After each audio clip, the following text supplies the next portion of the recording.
India is two countries in one, an India of light and an India of darkness. Today in SH Vision's Book Talk, I'll be talking about the debut novel of the Indian author Aravind Adiga, The White Tiger. It was published in 2008 and won the Man Booker Prize the same year, another achievement for the Indian diaspora. The White Tiger by Aravind Adiga is a social commentary on the effects of the huge gap between the wealthy and the poor in India.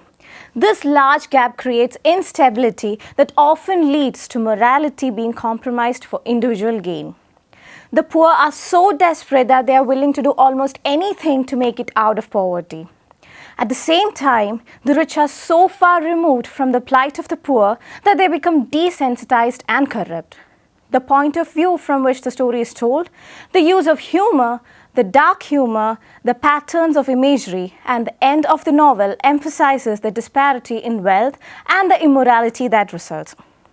Balram Halwai, the White Tiger, is a servant, a philosopher, and above all, a murderer who went to the diabolic extent of killing his employer to become what he is today, an entrepreneur. When you look into the cover page of the book, you'll notice a white tiger and a rooster, metaphorically representing Balram and the poor Indians respectively. Now, why the white tiger? You will know it once you read the novel. The White Tiger is told in first person from the point of view of the protagonist Balram Halwai himself. This makes the reader feel the most connected with Balram, both because it seems like Balram is talking directly to the reader and because Balram's perspective is the only one shown. Balram was born into the extreme poverty of a rural Indian village where there are glistening lines of sewage in the streets. Through his job as a chauffeur to a rich man living in New Delhi, Balram is exposed to both extreme poverty and to fantastic wealth.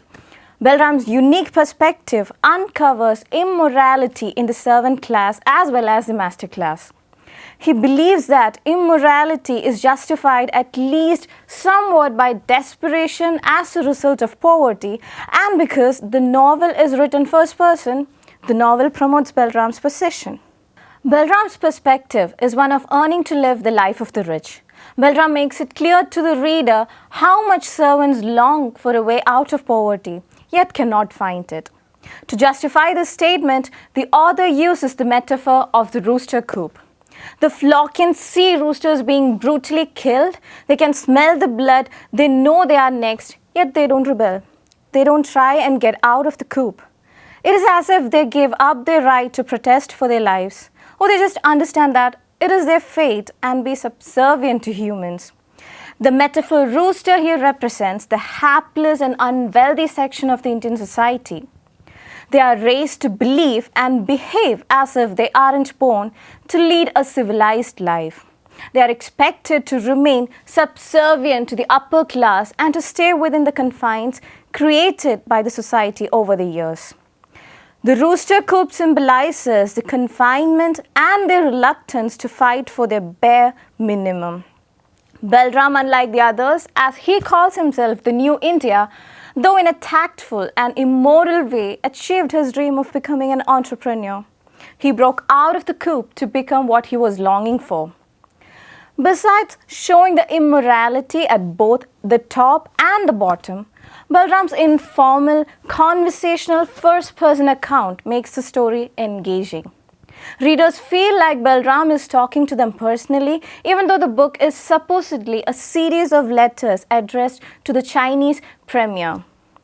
The personal account of Balram makes the immoral choices of both the rich and the poor seem more understandable. They are the result of disparity in wealth, not general human evil. The difference between the rich and the poor, as Balram explains, is that the poor have no choice but to be immoral, while the rich do have a choice. Humor in The White Tiger also seems to make the story more digestible, except for some racist and sexist humor. It is hard to read social commentaries because they expose many of the negative, immoral aspects of the society. Humor might make Adiga's message more palatable. The last lines of the novel accentuate the justification of immorality through desperation. Balram says, "I'll never say I made a mistake that night in Delhi when I slit my master's throat. It was worthwhile to know, just for a day, just for an hour, just for a minute, what it means not to be a servant." The White Tiger by Aravind Adiga is a darkly humorous social commentary on modern India. In his novel, Adiga shows how a large disparity in wealth can move people to make immoral choices, whether they are wealthy or poor, which in fact is still evidently seen in our Indian society. The disparity keeps widening along with the crime rates. However, the novel ends on an optimistic note, with Balram both making it out of poverty and being able to make more moral choices. As Balram would say, ha.